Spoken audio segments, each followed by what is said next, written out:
No fue un dron, no fue un teléfono intervenido a tiempo, no fue una persecución televisada ni un golpe de suerte.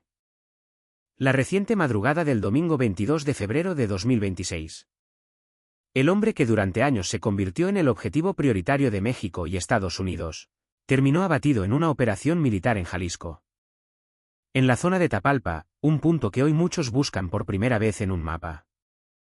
Su nombre era Javier Mendoza Castillo, el duro, jefe máximo del cártel de la Sierra del Pacífico. Washington ofrecía hasta $15 millones por información que condujera a su captura. Esa cifra no es un rumor, aparece en el propio programa de recompensas del Departamento de Estado. Lo sorprendente no es que lo buscaran. Lo sorprendente es que durante más de una década no lograran localizarlo con todo lo que el Estado moderno dice ver: satélites, inteligencia humana, geolocalización, rastreo financiero. Y aún así, cuando por fin cayó, la secuencia no se pareció a una escena de cine. Fue más seca, más humana y por ello más inquietante. La clase de grieta que ningún blindaje tecnológico puede cerrar del todo. Porque lo ocurrido esa madrugada no solo terminó con un hombre, desató un país. Minutos después comenzaron los reportes de bloqueos. Vehículos incendiados y puntos de violencia en distintas regiones como respuesta inmediata del grupo que él dirigía. Pero esta historia no empieza en Jalisco ni empieza en 2026. Empieza mucho antes en Michoacán, lejos de las ruedas de prensa y de los comunicados oficiales.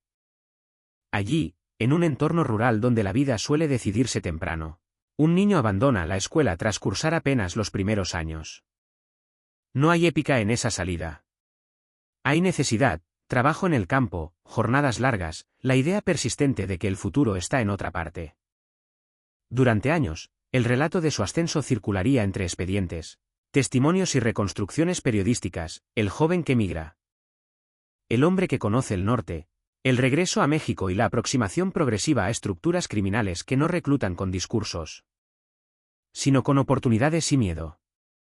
Con el tiempo, ese trayecto desembocaría en un liderazgo que transformó al cártel de la Sierra del Pacífico en una de las organizaciones más violentas y expansivas del continente, con peso decisivo en el tráfico de drogas sintéticas, incluido el fentanilo. Lo que se sabe con certeza es esto: el poder de Mendoza no dependía de su imagen pública. A diferencia de otros capos que construyeron su mito con apariciones, corridos o exhibición, él operó con otra lógica, bajo perfil. Disciplina interna y un aparato armado capaz de responder con rapidez y brutalidad. Y aún así, su nombre terminó por convertirse en un símbolo no solo para autoridades mexicanas. También para agencias estadounidenses que lo colocaron entre los objetivos principales del narcotráfico internacional y sostuvieron una recompensa millonaria para quien abriera la puerta correcta. Ahora bien, antes de entrar en el operativo que lo alcanzó, hay algo que debe quedar claro.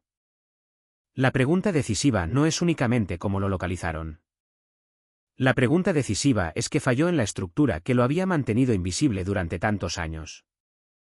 ¿Qué tipo de decisión, de vínculo o de descuido abrió una ruta que ni los operativos anteriores, ni la presión binacional, ni el cerco financiero habían logrado abrir?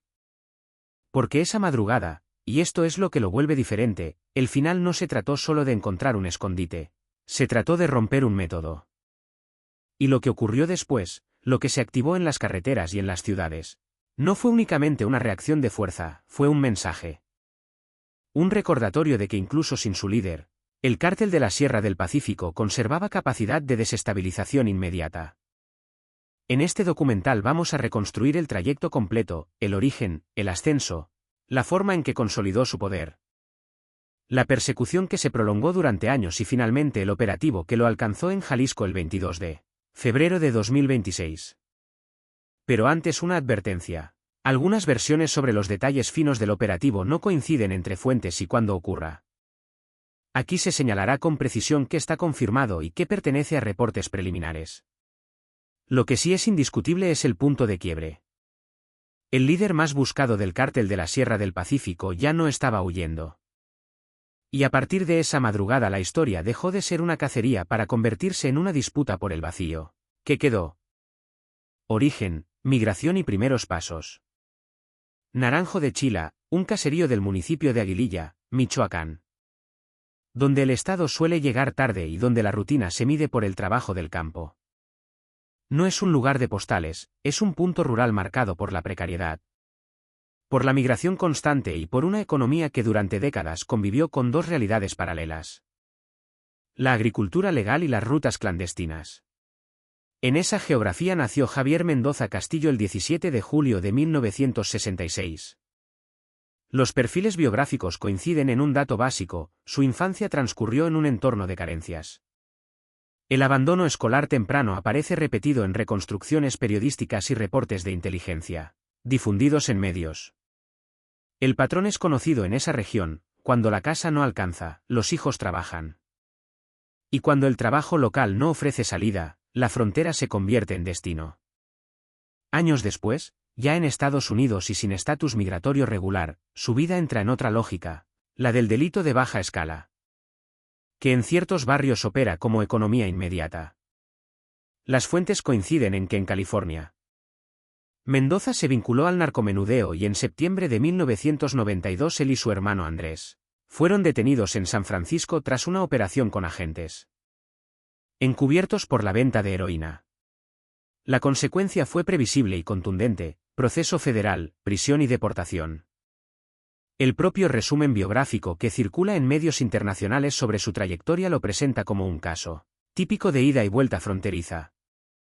Arresto en Estados Unidos, encarcelamiento y retorno forzado a México. Pero el regreso no significó reinicio. En México, una persona con antecedentes penales en Estados Unidos, sin formación académica y con conexiones ya activas, no regresa a un mercado laboral abierto.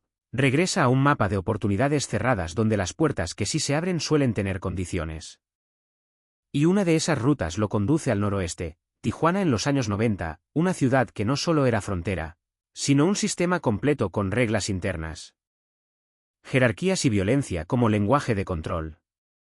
Ese tramo es importante por una razón: allí se aprende rápido o se desaparece.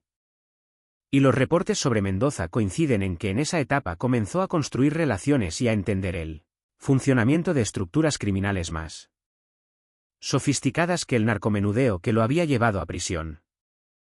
Después vendría el movimiento hacia Jalisco y aquí aparece uno de los datos más llamativos y más repetidos por fuentes internacionales sobre su biografía. Mendoza trabajó como policía antes de consolidarse como capo. La prensa británica lo describe de forma directa como exoficial que terminó al frente de una organización ultraviolenta. En relatos periodísticos previos a su muerte se menciona su paso por la policía municipal en la zona costera de Jalisco. Un detalle que, de ser leído con frialdad, explica más de lo que parece. No se trata solo de un uniforme, se trata de acceso. Acceso a rutinas de patrullaje, protocolos, jerarquías, radios, cadenas de mando, horarios reales, ausencias y, sobre todo, a los errores que se repiten en cualquier institución bajo presión. Esa información no se compra con dinero, se obtiene con tiempo y presencia. Y para un futuro líder criminal, conocer desde dentro cómo piensa quien persigue equivale a reducir incertidumbre, permite anticipar reacciones, identificar puntos débiles y, llegado el caso, construir protección. En otras palabras, antes de convertirse en un hombre perseguido por dos gobiernos, Javier Mendoza aprendió a leer el Estado desde adentro. El salto al poder y el método de supervivencia. Hay un elemento que en los expedientes y en las versiones de quienes lo investigaron durante años aparece de forma insistente. Javier Mendoza no fue únicamente un jefe violento con un ejército privado. Quienes describen su trayectoria con mayor precisión señalan otra dimensión menos visible: una capacidad poco común para leer el entorno, anticipar riesgos y mantener una estructura de seguridad que funcionaba ante todo como un sistema de prevención. Esa característica ayuda a entender por qué pudo evadir búsquedas prolongadas y por qué el final en febrero de 2026 ocurrió bajo condiciones específicas. El punto de inflexión en su ascenso suele situarse en Jalisco cuando entra en contacto con figuras del cártel de Sinaloa que operaban en la región. Entre ellas Ignacio Coronel Villarreal, Nacho Coronel, considerado uno de los principales operadores del cártel en el occidente del país. Coronel murió el 29 de julio de 2010 en Zapopan durante un enfrentamiento con el ejército mexicano.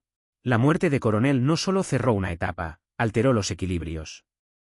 En estos escenarios, cuando un operador de alto nivel cae, el territorio no queda libre, queda disputado.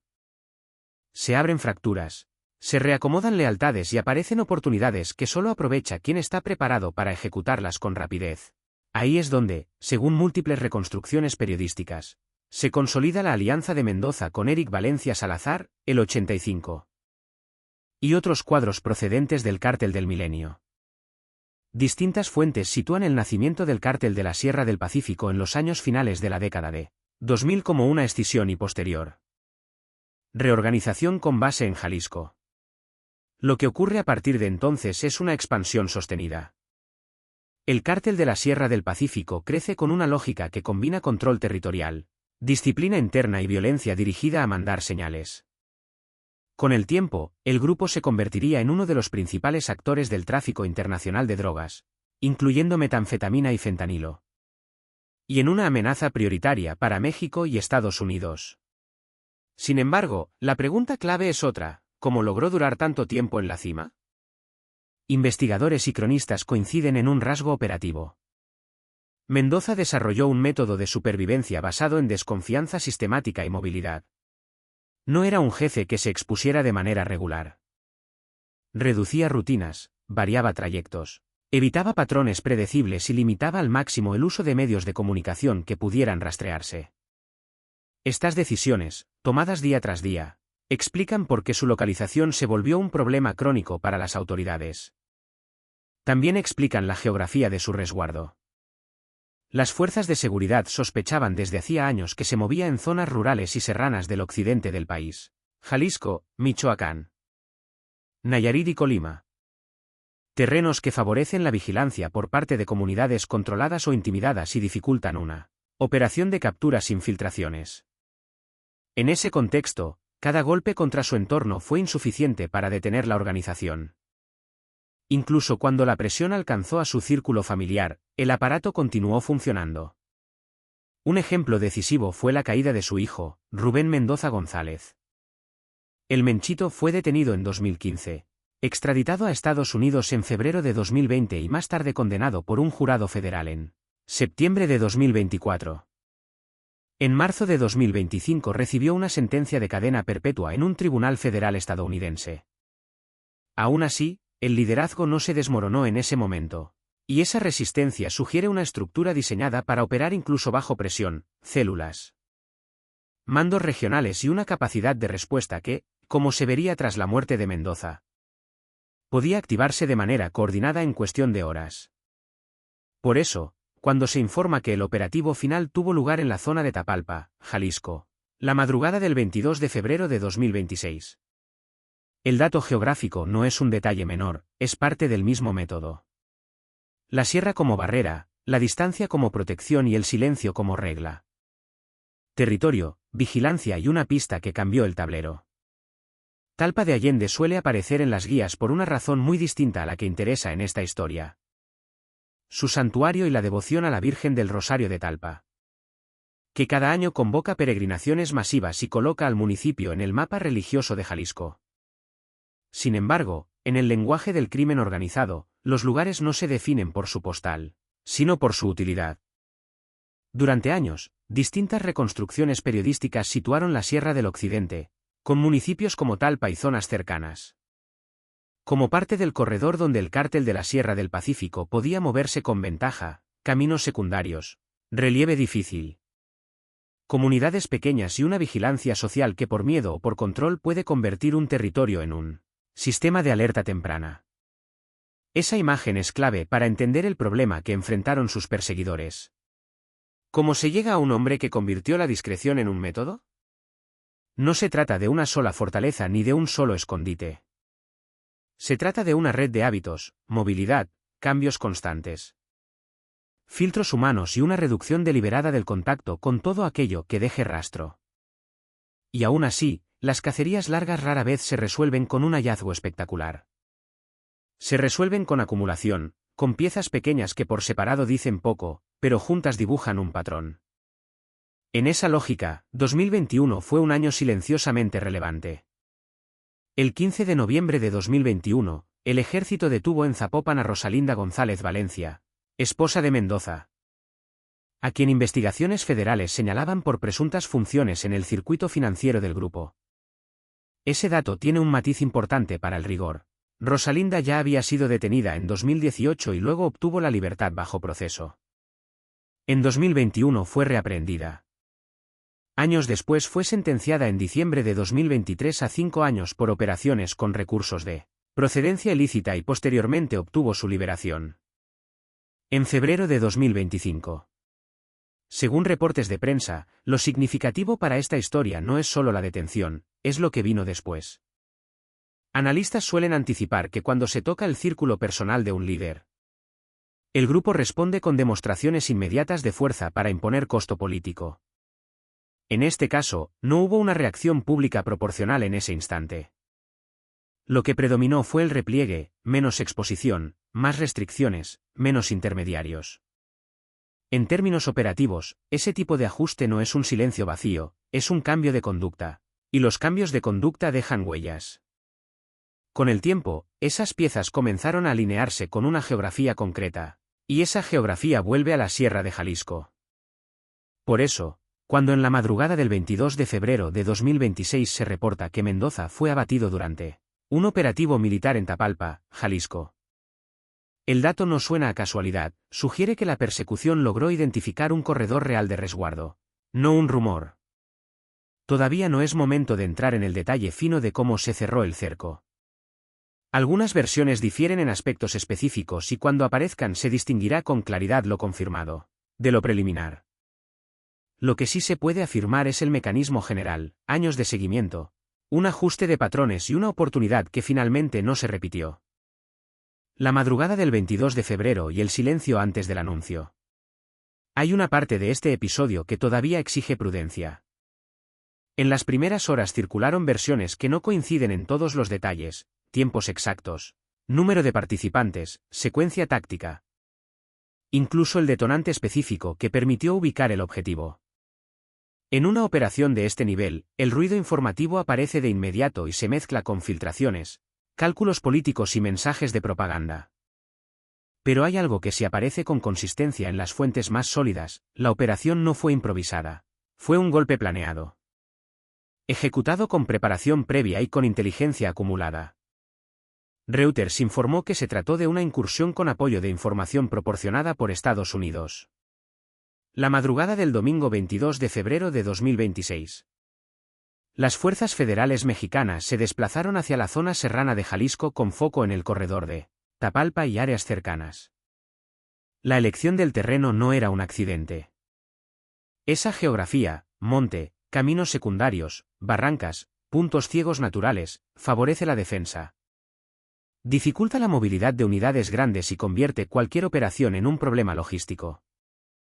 Por eso mismo, durante años fue un entorno compatible con el tipo de resguardo que buscaba un líder como Mendoza. Lo primero que se supo no fue el nombre del abatido, lo primero que se supo fue el movimiento, zona acordonada, operativo en marcha.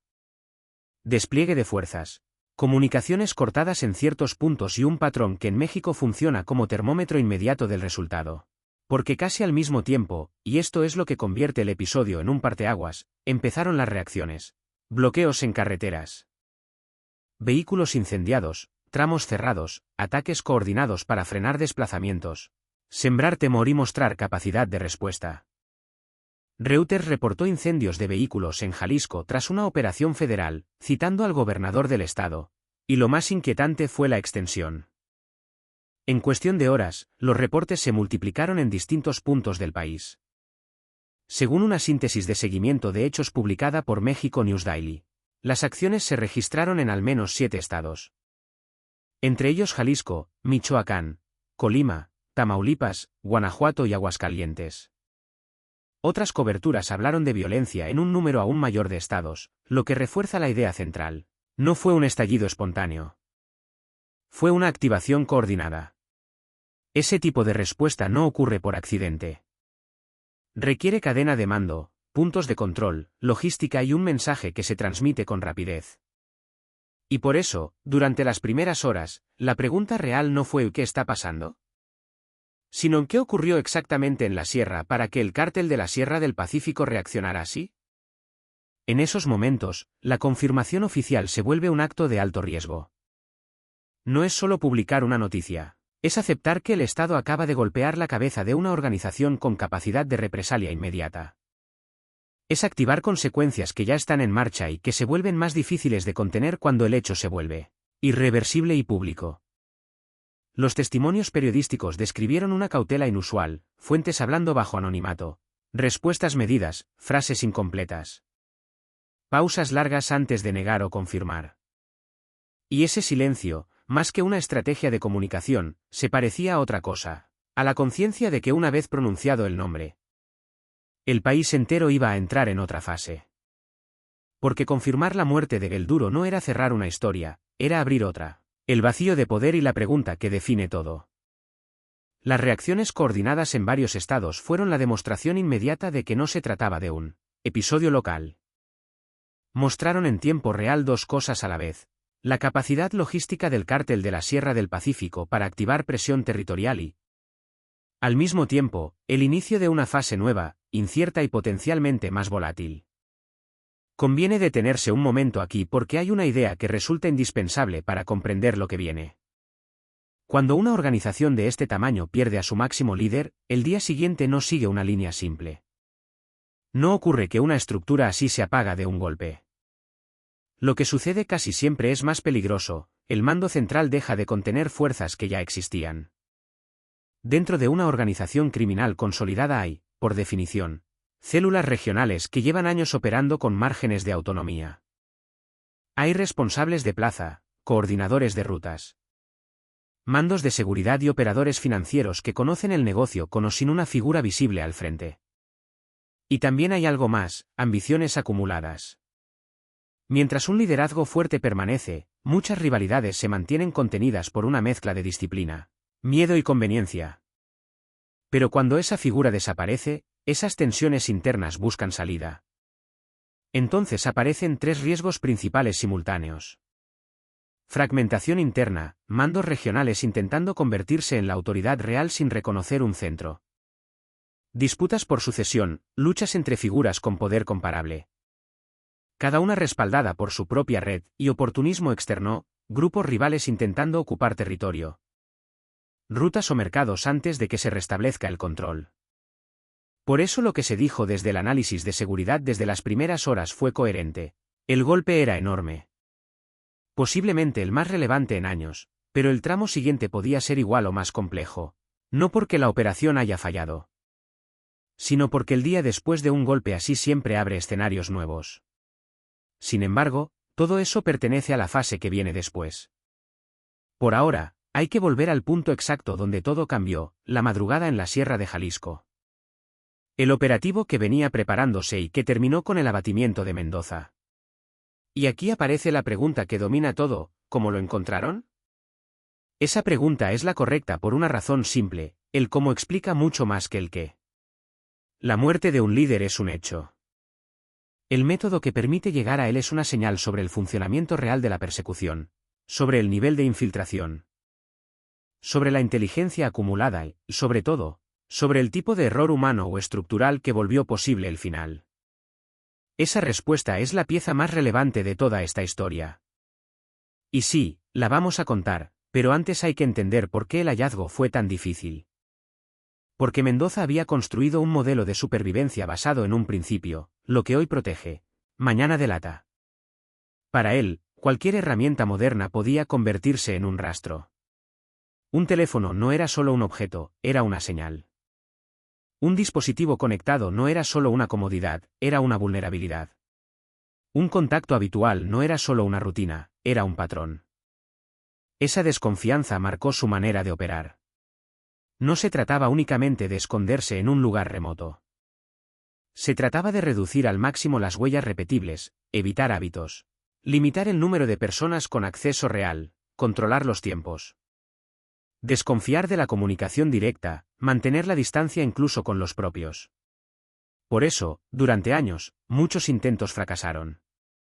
Porque perseguir a un hombre así no significa seguir una ruta, Significa intentar descifrar un sistema construido para no dejar trayectorias claras. Y ahora, con esa idea presente, la pregunta vuelve a adquirir su peso real. ¿Qué cambió esta vez? La respuesta de los estados y la razón del silencio. El estallido simultáneo en varios estados dejó algo claro desde el primer momento. La reacción no era improvisada. Cuando aparecen bloqueos múltiples, incendios de vehículos y cierres de vías en un lapso tan corto, lo que suele estar ocurriendo es la activación de una red que ya tiene protocolos previstos para escenarios críticos.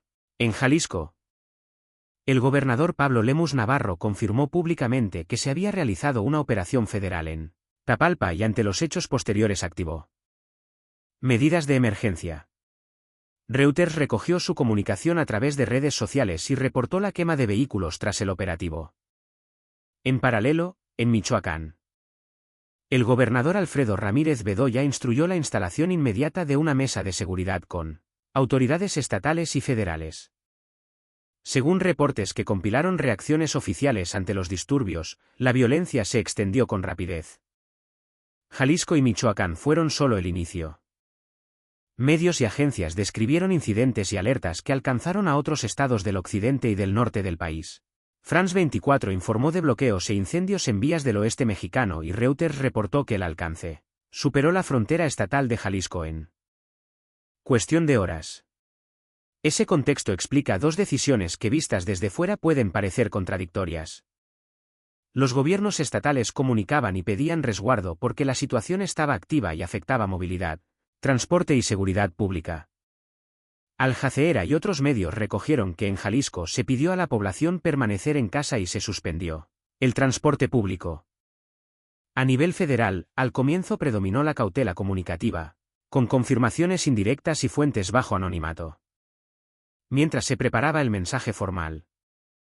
Reuters y The Guardian describieron ese tramo inicial como un periodo de información parcial antes de la confirmación plena del resultado.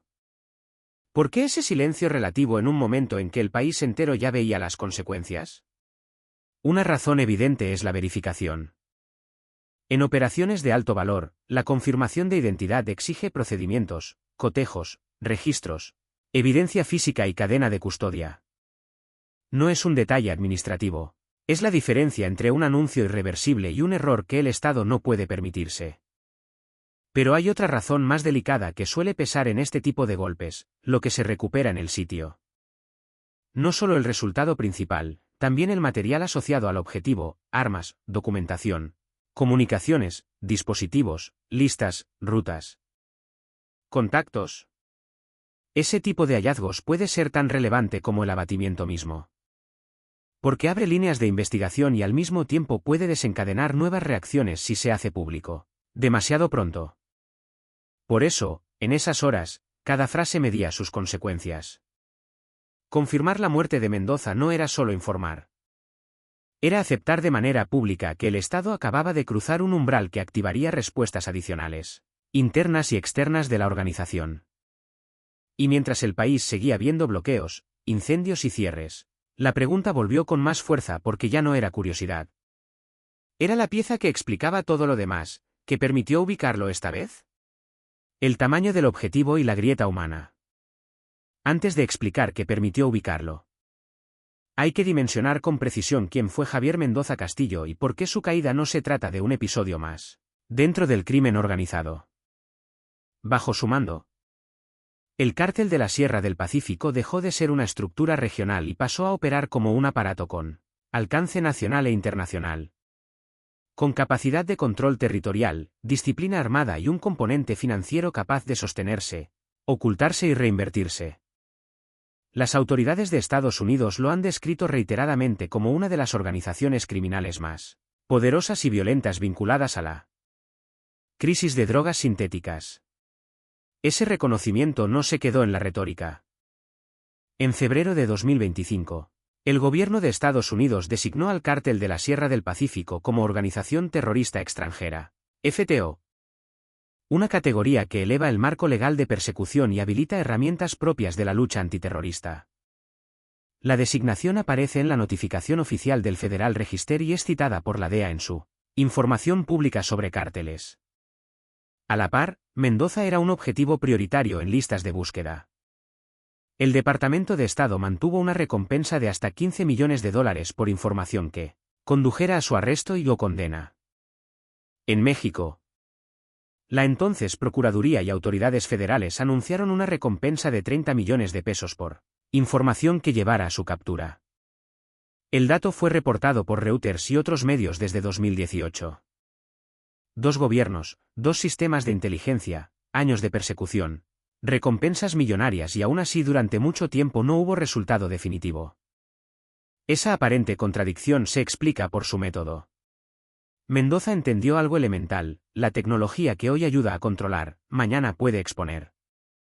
Por eso, además de moverse en terreno serrano y reducir rutinas, su operación privilegiaba recursos de bajo rastro, intermediación, compartimentación y comunicación indirecta. En términos prácticos, eso significa menos velocidad, pero más seguridad. Y entonces aparece la pregunta que sostiene todo este tramo del documental. La respuesta no llega como un relámpago, llega como una fisura, porque por más cuidadosa que sea una estructura, hay un punto donde ninguna disciplina garantiza invulnerabilidad: las personas. Las personas tienen límites, tienen familia, se cansan, se equivocan, temen y a veces, cuando la presión se acumula, hablan. Aquí conviene ser estrictos.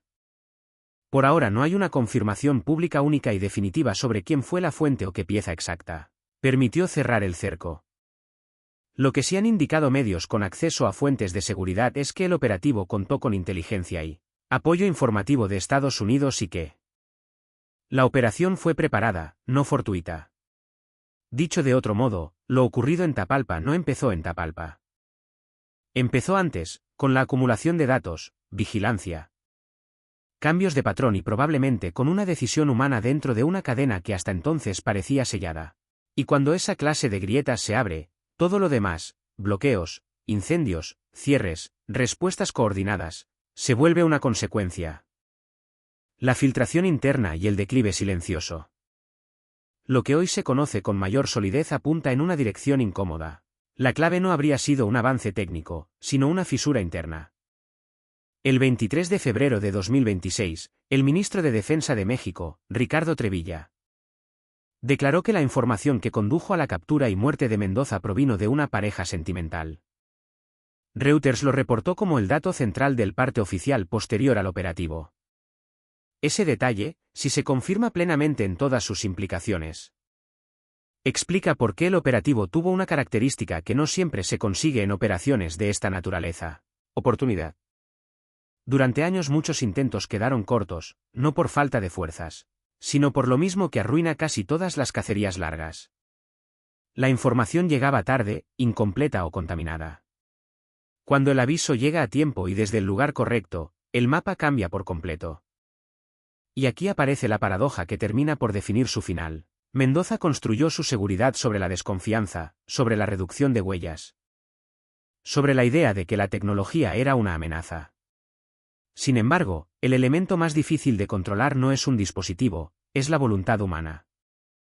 La lealtad no es un recurso estable. Se erosiona por miedo, por dinero, por presión, por cansancio o por supervivencia. Y cuando una persona con acceso real decide hablar, de pronto la cierra. Los caminos secundarios y la red de protección dejan de ser una ventaja. Porque la imagen pública de El Duro, que circuló durante años, el jefe intocable, el líder capaz de ordenar y obtener respuesta inmediata, no describe por completo sus últimos años. En ese periodo, su estructura enfrentó presiones acumuladas, detenciones, decomisos, operaciones de alto impacto y golpes contra su entorno. Reuters retrató parte de ese historial: su preferencia por el bajo perfil, su capacidad de evadir operativos y episodios como el derribo de un helicóptero militar en 2015 para facilitar su escape. A esa presión se sumó un problema que para cualquier fugitivo se vuelve un riesgo operativo: la salud. Distintos reportes periodísticos han señalado que Mendoza habría padecido enfermedad renal y que ante esa condición su entorno habría buscado infraestructura médica propia en zonas bajo control. En 2020, The Guardian informó sobre reportes de un hospital vinculado al cártel en Jalisco, atribuido a la necesidad de atender problemas médicos del líder. Más recientemente, el país recogió que existían rumores persistentes sobre enfermedad renal y que la ausencia prolongada del líder alimentaba especulaciones sobre un deterioro físico. En ese contexto, la idea de una filtración desde dentro deja de parecer un giro improbable y empieza a encajar como resultado de un desgaste progresivo. Menos margen de maniobra, más dependencias, más presión y, finalmente, una decisión humana que rompió el equilibrio. Con ese marco ya podemos entrar al siguiente punto con precisión. ¿Qué se sabe del enfrentamiento? ¿Qué reportaron las autoridades sobre la captura y la muerte durante el traslado? ¿Y por qué la reacción posterior fue tan rápida y tan amplia? Máxima alerta y lo que quedó en el sitio. Las células del cártel de la Sierra del Pacífico no desaparecieron con la muerte de su líder. Las redes de mando regional, las rutas y los mecanismos de control territorial siguieron operando. Pero el golpe sí destruyó una idea que durante años pareció inamovible, la del hombre intocable. El objetivo imposible. La historia demuestra lo contrario una y otra vez. Ningún liderazgo es invulnerable, y eso nos devuelve a la madrugada del 22 de febrero de 2026. La operación se ejecutó en la zona serrana de Tapalpa, Jalisco, con participación de fuerzas federales. Reuters informó desde las primeras horas que el objetivo del despliegue era el duro. Citando reportes de medios mexicanos y confirmación pública del gobernador de Jalisco sobre la existencia de un operativo federal en el área. A partir de ahí, el Estado entró en fase de emergencia. En Jalisco se declaró código rojo, es decir, alerta máxima, y se activaron mecanismos de coordinación y seguridad extraordinarios. Distintos medios reportaron esa decisión junto con la suspensión de transporte público y llamados oficiales a resguardarse en medio de bloqueos y ataques en vías. Lo que siguió fue el reverso de lo que muchos imaginaron que ocurriría cuando ese día llegara. No hubo sensación de cierre. Hubo una oleada de caos coordinado, vehículos incendiados, carreteras bloqueadas, afectación a comercios, interrupciones a la movilidad y reportes que se expandían con rapidez a otros estados. Ese patrón no es espontáneo. Indica una respuesta preparada, puntos de bloqueo definidos. Capacidad de encender múltiples focos al mismo tiempo y cadenas de mando que funcionan incluso en un escenario crítico. Para efectos narrativos, esto importa por una razón. Muestra que el cártel de la Sierra del Pacífico podía reaccionar con fuerza aún cuando su liderazgo acababa de recibir el golpe más duro. Mientras tanto, el mensaje federal tardó más de lo que el público esperaba. En ese tramo inicial se habló con cautela, confirmaciones parciales, fuentes bajo anonimato, versiones en desarrollo. El país reportó que la Secretaría de Defensa confirmó colaboración con Estados Unidos y dio un balance inicial de víctimas en el operativo, subrayando que la ejecución fue mexicana. Esa prudencia tiene dos explicaciones razonables y compatibles. La primera es técnica, verificar identidad y cerrar procedimientos. Un anuncio así exige certeza plena. En las primeras horas no hubo un parte público único y detallado sobre documentación específica recuperada. Lo correcto es decir lo siguiente: por la naturaleza del golpe y por lo reportado sobre la planificación y coordinación del operativo, es altamente probable que las autoridades hayan asegurado evidencia y materiales que pasarán por análisis técnico y judicial. Esa es, de hecho, una de las razones por las que la confirmación pública suele medirse. Y ese punto abre una fase nueva, quizá la menos visible para el público, pero decisiva para el Estado: el trabajo posterior. Porque la muerte del líder cierra una persecución, pero lo que se recupere y lo que pueda derivarse de ello puede reordenar investigaciones, conexiones y responsabilidades, no solo sobre el cártel de la Sierra del Pacífico, sino sobre los vínculos que hicieron posible su expansión y su protección durante años. Confirmación, costo del informante y el miedo del día después. La muerte del jefe máximo cierra una persecución, pero abre otra fase menos visible y a menudo más trascendente, la que comienza con lo recuperado, lo asegurado y lo que puede derivarse de ello. En investigaciones de crimen organizado, un golpe de esta magnitud no se mide solo por el abatimiento de una persona, sino por el rastro que deja al quedar expuesto su entorno, contactos, logística, rutas, posibles vínculos y, sobre todo, evidencia utilizable. Por eso, El tramo posterior a la operación exige un protocolo que no admite improvisación. En operaciones de alto impacto, las autoridades activan procedimientos específicos para confirmar identidad y evitar el error que ha ocurrido en otras coyunturas. Anunciar un resultado y perder credibilidad, y con ello comprometer la gestión de seguridad en el terreno. Esa verificación no es un trámite, es parte de la operación misma. La información de Reuters sobre el origen humano de la pista es clave. Alguien dentro del círculo tomó una decisión que volvió posible el resto. Esa decisión en ese mundo rara vez se toma sin costo, porque hablar no es solo traicionar una estructura criminal. Es enfrentarse a una organización que castiga el quiebre de lealtad como método de control. Es asumir un riesgo que no se mide en dinero, sino en supervivencia. Mientras tanto, afuera, en Jalisco y en otros estados, se sostenía la emergencia, bloqueos, vehículos incendiados, episodios violentos y medidas extraordinarias. Reuters reportó incendios de vehículos tras la operación federal, citando al gobernador. ¿Qué sigue? El día después no se ve desde un estudio. Hay personas que hoy sienten alivio, otras sienten temor y otras simplemente esperan. Esperan porque en estos territorios los hechos no se interpretan por el titular, sino por lo que ocurre después. Si hay retenes, si se reabren las rutas, si vuelve el transporte, si el comercio puede levantar cortinas, si la escuela funciona al día siguiente. Por eso, la pregunta decisiva no es solo qué pasó, sino qué sigue. Y esa pregunta pesa distinto según quien la formule. Un analista puede responder desde un escritorio con categorías y precedentes, pero quien vive en Tapalpa, en Aguililla o en cualquier municipio afectado por bloqueos, lo traduce de forma inmediata: ¿podré salir mañana? ¿Será seguro circular? ¿Habrá represalias? ¿Quién manda ahora? Ahí está la razón por la que estas historias no terminan con un operativo, terminan, si acaso, cuando el territorio deja de sentir el temblor. Los escenarios que se discuten son conocidos: fragmentación interna, continuidad operativa con un nuevo equilibrio y presión externa de rivales. Ninguno está garantizado. Todo depende de variables inmediatas: ¿quién toma el mando? ¿Qué plazas se disputan? ¿Y qué tan rápido el Estado sostiene presencia y control territorial? Ninguno de estos escenarios depende de una sola variable.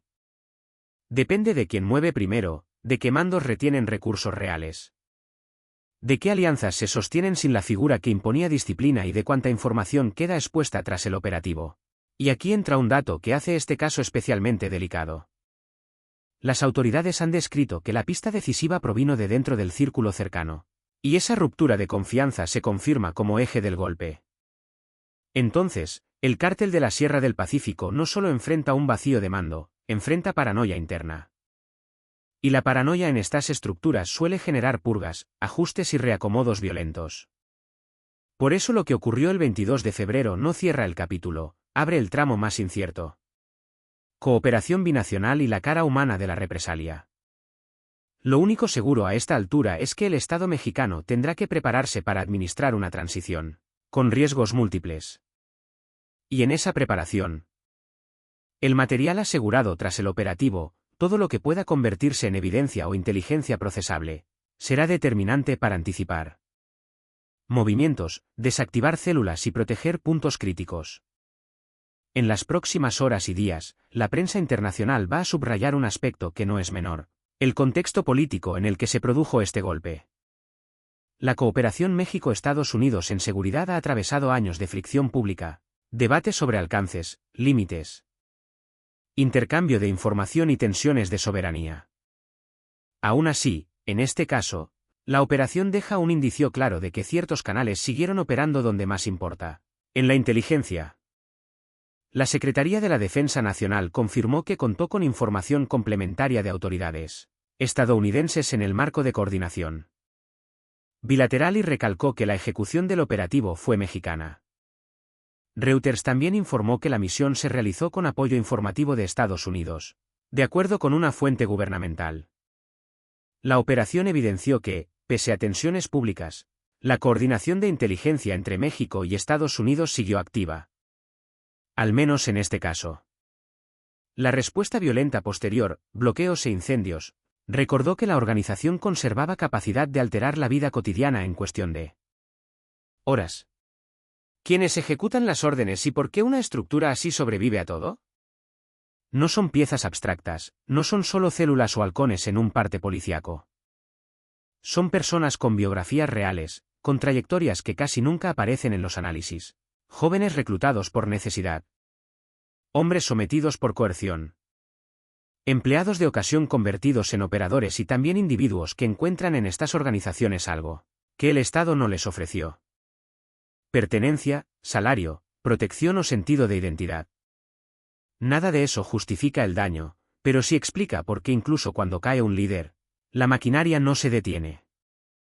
Porque la maquinaria está hecha de vínculos sociales, miedo, dependencia económica y cadenas de obediencia que se sostienen en el territorio. Y en el fondo de esa doble historia aparece otra pregunta esencial. ¿Cómo puede una organización así seguir operando pese al aparato de persecución internacional? Pese a recompensas y sanciones financieras, el Cártel de la Sierra del Pacífico mantuvo operaciones por su control territorial. Su capacidad de coerción y la sustitución constante de rutas y operadores. Esa suma de capas explica por qué el aparato de sanciones y recompensas convive con la continuidad del crimen.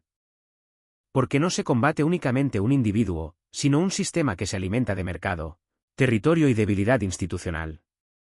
Y ahora, después del operativo en Tapalpa, ese sistema entra en una fase nueva, porque la muerte del líder no borra el reclutamiento. Ni la obediencia, ni el miedo, pero sí altera los equilibrios. Y cuando el equilibrio se rompe, los primeros que sienten el cambio no son los analistas, son las comunidades que quedan en medio. Familia, territorio y el vacío que deja un poder de facto. En este tipo de historias, la familia suele aparecer de un modo casi automático, como prolongación del poder. Como redanza y como engranaje de una estructura criminal. En parte, esa lectura es cierta. En el caso de Mendoza existen vínculos familiares documentados en expedientes y procesos judiciales. Su esposa, Rosalinda González Valencia, fue reaprehendida en noviembre de 2021 en Zapopan y fue condenada en diciembre de 2023, por operaciones con recursos de procedencia ilícita. Reportes de prensa indicaron su liberación en febrero de 2025. Pero esa no es toda la historia de familia. Existe otra dimensión que casi nunca entra en los titulares, quienes nacieron dentro de ese entorno sin haberlo elegido. Personas que crecieron con un apellido que cargaba un peso previo, con un riesgo añadido, con una identidad impuesta desde afuera. ¿Qué significa para ellos la muerte del líder?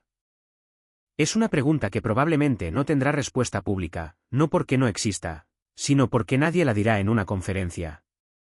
Y del mismo modo, hay otra dimensión que rara vez aparece completa, la vida de las comunidades bajo control criminal. En zonas de Jalisco y Michoacán, durante años, el Cártel de la Sierra del Pacífico no fue solo una organización armada.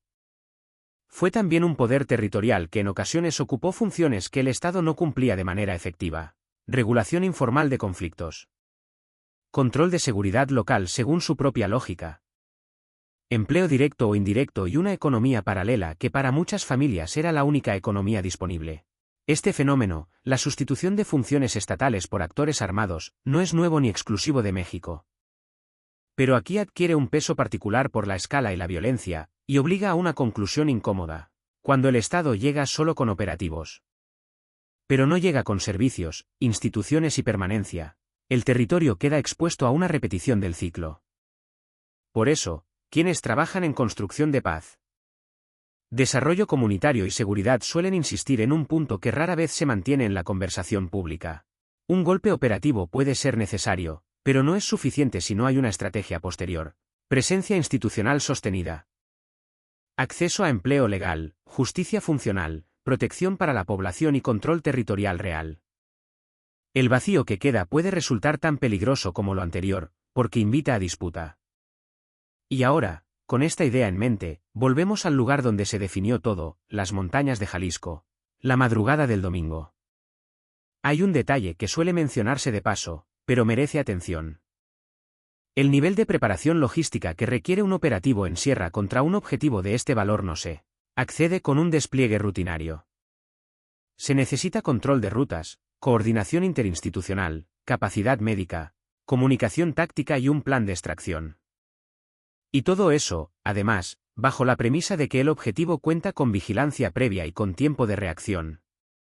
Eso nos lleva al siguiente bloque. Logística en sierra, precisión y el día que puede marcar época. Un operativo en sierra contra un objetivo de alto valor no se ejecuta como un despliegue ordinario. La geografía obliga a otra lógica. Los caminos son limitados, irregulares, a veces intransitables. La visibilidad es parcial, sobre todo, las comunidades detectan anomalías con rapidez. Un convoy fuera de lugar, un movimiento nocturno. Una presencia inesperada. Eso significa que para llegar a un punto en la montaña sin activar alertas previas se necesitan 3 condiciones, al mismo tiempo. Primera, logística discreta. No basta con enviar fuerzas, se requiere mover unidades con un perfil bajo, sin concentraciones visibles, sin rutinas que puedan ser observadas. En terreno así, un despliegue grande puede ser un anuncio, y un anuncio puede significar fracaso. Segunda, compartimentación. En operaciones de este nivel, la información debe circular entre el menor número posible de personas. Cuantas más manos conocen el objetivo exacto, más probabilidades existen de filtración. Reuters reportó que el operativo se ejecutó con apoyo de inteligencia estadounidense y que la pista decisiva provino del círculo íntimo del líder. Lo que sugiere un enfoque de precisión y un manejo cerrado de información. Tercera, exactitud de inteligencia. En una sierra, llegar tarde no es un inconveniente, es un fracaso. 10 minutos pueden ser la diferencia entre encontrar el punto exacto o encontrar solo el eco de una retirada. En este caso, el hecho de que la operación culminara con el abatimiento del objetivo indica que por primera vez en mucho tiempo, el margen de error se redujo al mínimo. Por eso este operativo es distinto a los anteriores, no solo por el resultado, sino por el mecanismo, la oportunidad, la precisión y la ejecución en un terreno diseñado para defenderse. Hoy nadie puede saberlo con certeza. Los efectos reales no se ven en el primer comunicado ni en los primeros titulares. Se ven en los meses siguientes, en cómo se mueven las células, en qué mandos asumen control. En qué decisiones toma el Estado con la información obtenida y en si existe o no una presencia institucional sostenida que impida que el vacío se convierta en una guerra. Lo que sí es indiscutible es esto, lo ocurrido hoy no puede deshacerse. El tablero cambió. Y el trabajo que viene exige un nivel de consistencia que pocas veces se mantiene después del impacto inicial. Y antes de cerrar este tramo del documental, hay un último elemento que conviene fijar en la memoria, las cifras. Porque detrás de cada número hay un significado político, operativo y humano que ayuda a entender la dimensión real del episodio. Cierre, cifras, personas y lo que queda después. Durante años, el nombre de Javier Mendoza Castillo estuvo rodeado de cifras difíciles de traducir a una realidad concreta. Toneladas de droga en tránsito, millones de dólares en ganancias, territorios en disputa, estructuras armadas, redes de lavado, sanciones, recompensas. La cifra más visible fue la recompensa. Hasta 15 millones de dólares ofrecidos por el Departamento de Estado de Estados Unidos por información que condujera a su arresto y condena. A esa presión se sumaron sanciones financieras del Departamento del Tesoro contra Mendoza y el cártel de la Sierra del Pacífico, bajo el marco de la ley Kingpin, y más recientemente la designación del cártel de la Sierra del Pacífico como organización terrorista extranjera. Un cambio legal con implicaciones profundas para la persecución internacional. Las cifras ayudan a medir la escala, pero también pueden producir un efecto engañoso, hacer que todo parezca abstracto. Como si fuera un fenómeno de estadísticas, una suma de reportes, un problema lejano. No lo es, nunca lo fue. Detrás de cada número hay personas. Personas que consumieron lo que esa organización distribuyó. Personas que vivieron en municipios donde el control criminal se volvió cotidiano y donde el miedo se instaló como rutina. Personas reclutadas por necesidad, por coerción o por falta de alternativas que ejecutaron órdenes con consecuencias reales. Personas dentro de instituciones que miraron hacia otro lado o facilitaron, activa o pasivamente, que una estructura así creciera y se sostuviera. Y también hay personas del otro lado, quienes pasaron años siguiendo pistas, cruzando datos, armando expedientes. Esperando ventanas de oportunidad que no llegaban, quienes operaron bajo presión, sabiendo que un error podía costar vidas. Quienes sostuvieron búsquedas largas, incluso cuando los operativos anteriores parecían llegar tarde. El amanecer del domingo 22 de febrero de 2026 llegó sobre las montañas de Jalisco, sobre el corredor de Tapalpa. Sobre carreteras que en pocas horas serían noticia por los bloqueos y los vehículos incendiados. Y con el paso del día, esas reacciones comenzaron a ceder lentamente mientras el país procesaba el golpe y las autoridades consolidaban la confirmación. Reuters y otros medios internacionales reportaron la muerte de Mendoza en una operación militar y el estallido de violencia posterior en distintos puntos del país. El mundo reaccionó como reacciona ante estas noticias, agencias de prensa replicando la información, gobiernos tomando nota, autoridades estadounidenses y mexicanas presentando el resultado como parte de una colaboración que, pese a tensiones, siguió funcionando en inteligencia. Y mientras eso ocurría, la sierra volvió a su silencio habitual.